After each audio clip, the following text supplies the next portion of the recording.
Halo semuanya, selamat malam.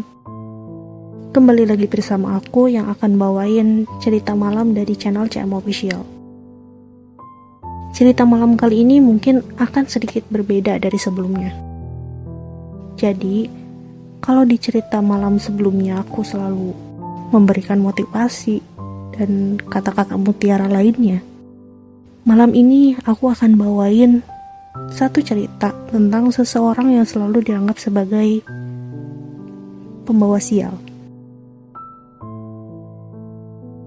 Oke, langsung aja kita masuk ke ceritanya.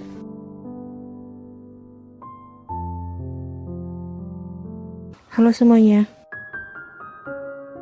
Kalian semua bisa panggil aku Ajijah. Jadi, aku mau cerita tentang kehidupan yang selama 20 tahun ini aku jalanin. Dan aku rasa dunia ini gak sekejam yang orang-orang ceritain ke aku. Selama ini, aku selalu jadi tempat curhat teman-temanku tentang gimana kerasnya mereka ngejalanin hidup. Ada yang cerita gimana susahnya jadi anak broken home. Ada yang cerita gimana susahnya hidup di keluarga yang selalu serba kekurangan.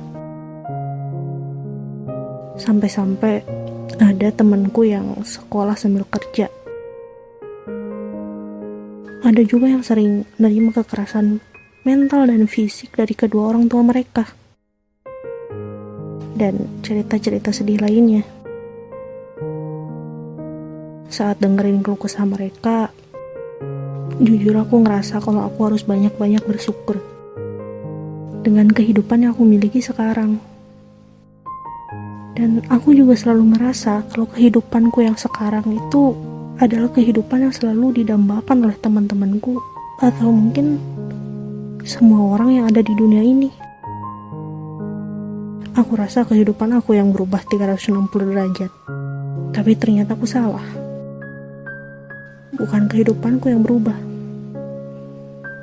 Kehidupanku dari dulu sampai sekarang ternyata tidak ada yang berubah. Hanya aku yang terlalu polos dan tidak tahu apa-apa tentang kehidupan.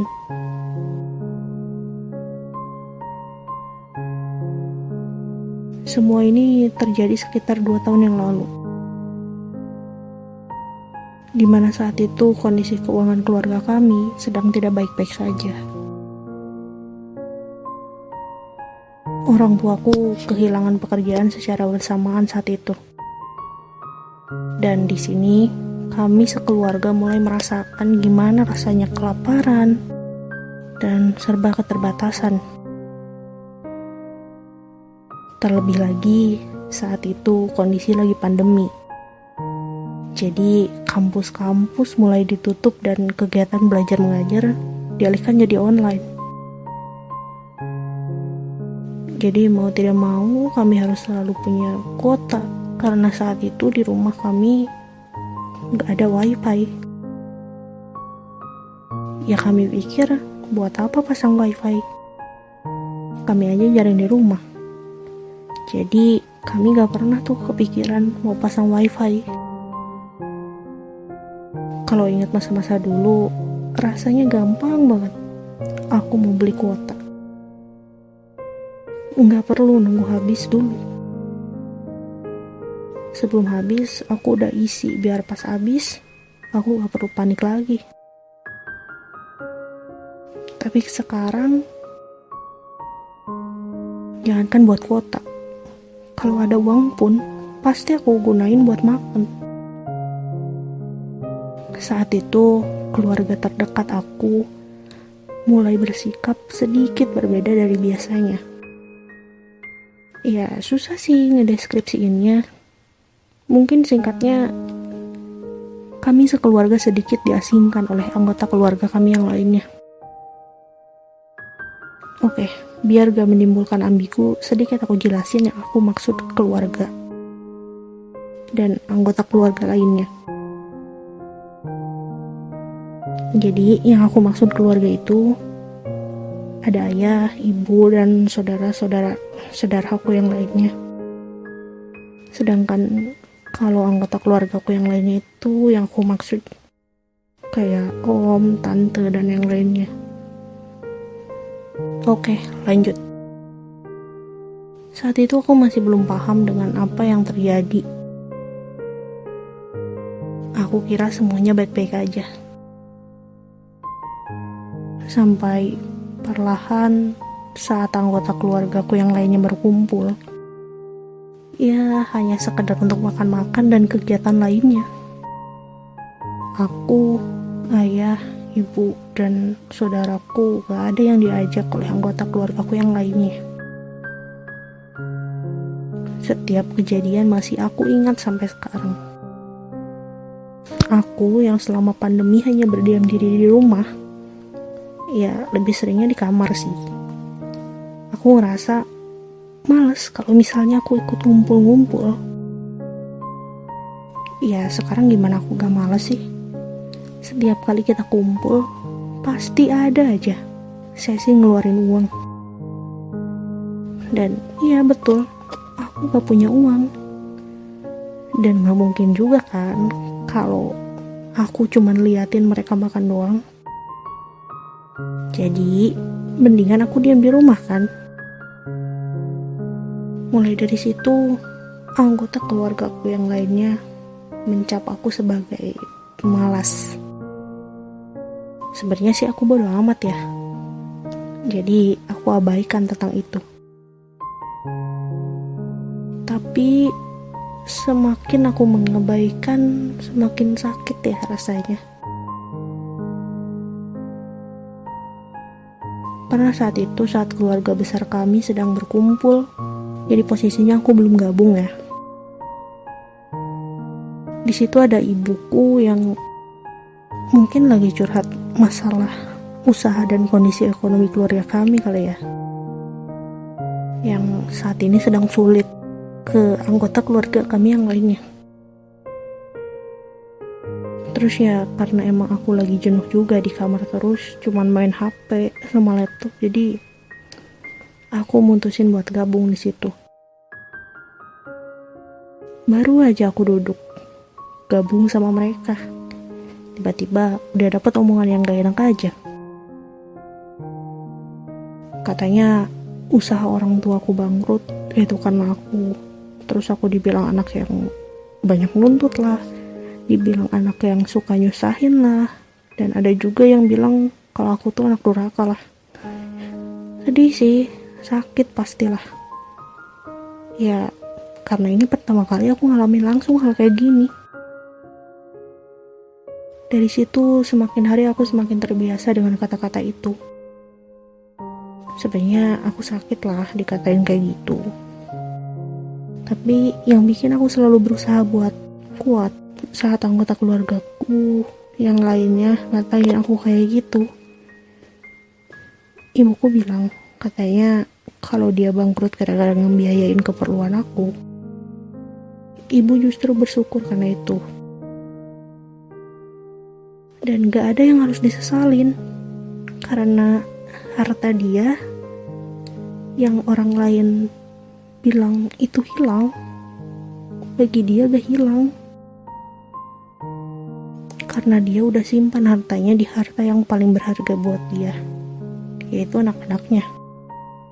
Itu kata ibuku di hadapan anggota keluargaku yang lainnya. Aku berusaha buat ikhlas dan nerima semuanya. Saat itu ayah mulai dapat kerja juga, jadi aku bisa keluar ketemu teman-teman dan berkegiatan lagi di organisasi. Sampai akhirnya alhamdulillah aku dapat beasiswa. Karena aku ini orangnya dingin dan cuek kalau lagi di rumah, jadi saat aku dapat beasiswa, aku nggak ngasih tahu sama sekali ke orang rumah. Sampai akhirnya aku beraniin buat bilang. Kebetulan saat itu ibuku lagi sama anggota keluargaku yang lainnya, dan kebetulan juga aku lagi pegang surat keterangan penerimaan beasiswa itu. Ya aku gak mikir panjang, langsung aku kasihin lah ke ibu aku di hadapan anggota keluargaku yang lainnya. Kalian tahu lah ya gimana ekspektasi aku saat itu.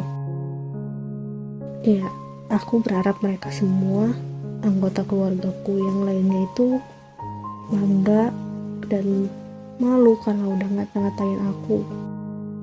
Tapi ternyata benar kata orang, kadang ekspektasi itu gak sesuai realita. Tahu gak apa yang pertama kali mereka bilang?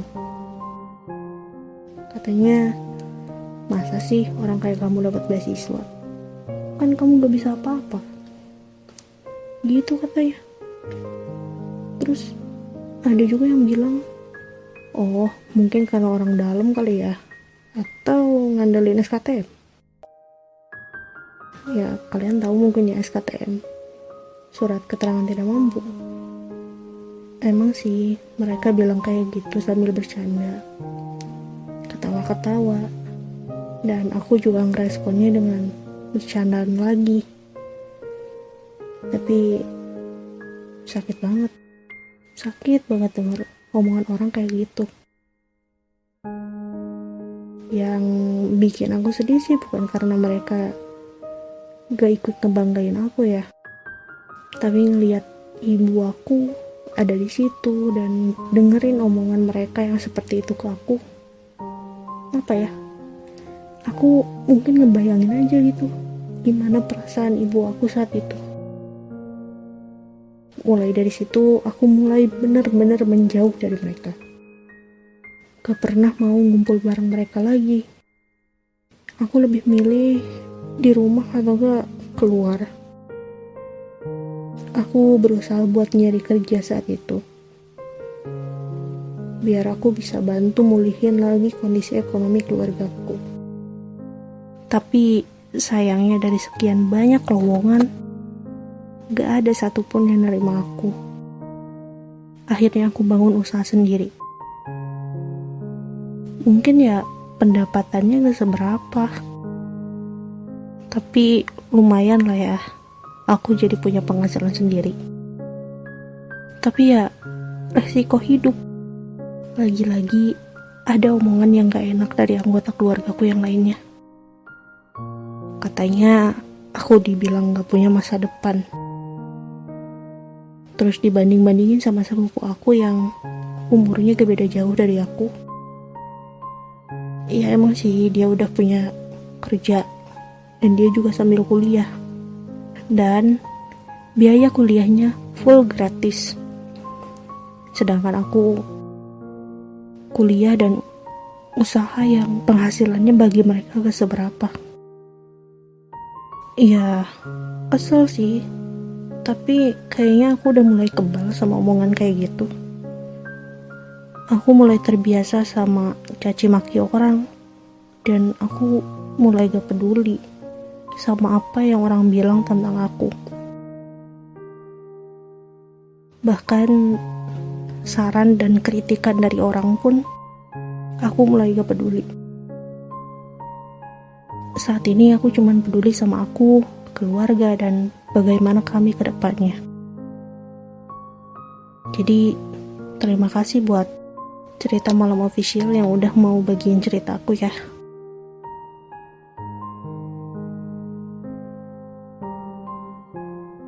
Oke teman-teman, sekian cerita malam kali ini.